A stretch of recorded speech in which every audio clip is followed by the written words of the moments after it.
అమ్మా తులసి, ఇంకాసేపట్లో వాళ్ళ పెళ్ళంట కదమ్మా.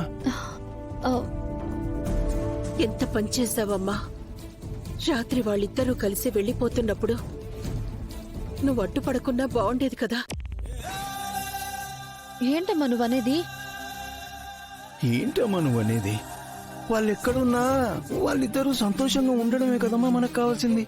కానీ అటు మిమ్మల్ని ఇటు వీళ్ళని వదిలేసి వెళ్ళి ఎక్కడో దూరంగా వాళ్ళు మాత్రం ఎలా సంతోషంగా ఉండగలుగుతారు నాన్న?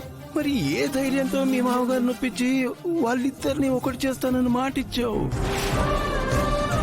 ఇప్పటిదాకా ఏ తప్పు చేయలేదనే ధైర్యంతోనే మాటిచ్చాను నాన్న. ఇక ముందు కూడా ఏ తప్పు చేయకూడదని వాళ్ళని నేను ఆపేశాను.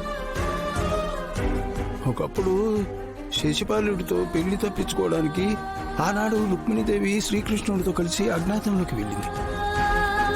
ఇప్పుడు వాళ్ళిద్దరూ భార్యాభర్తలే కదమ్మా. వాళ్ళిద్దరూ కలిసి ఉంటే తప్పేముంది? నువ్వంటున్నది నిజమే నాన్న. కానీ ఇప్పుడు వదిన కడుపులో బిడ్డ కూడా ఉంది. ఇలాంటి టైంలో పక్కన అందరూ ఉండటం చాలా అవసరం కదా.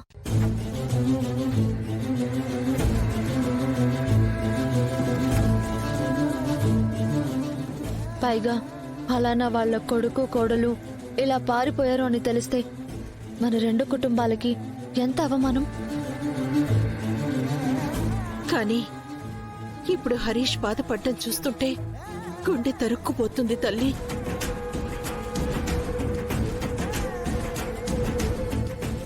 అమ్మా, మీరు ఏం బాధపడకండి.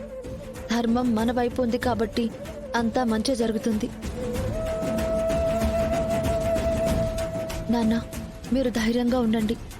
వాళ్ళిద్దరిని ఒకటి చేసే బాధ్యత నాది. వాళ్ళిద్దరిని ఒకటి చేయడం కోసమే ఇన్నాళ్ళు నీ జీవితాన్ని నువ్వు ఫలంగా పెట్టావు. నీకేదైనా జరిగిందంటే మేం తట్టుకోలేమమ్మా.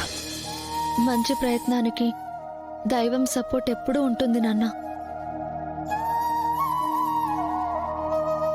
ఆ నమ్మకంతోనే అడుగు ముందుకు వేస్తున్నాను. కానీ నువ్వు జాగ్రత్తగా ఉండు తల్లి. వస్తావమ్మా.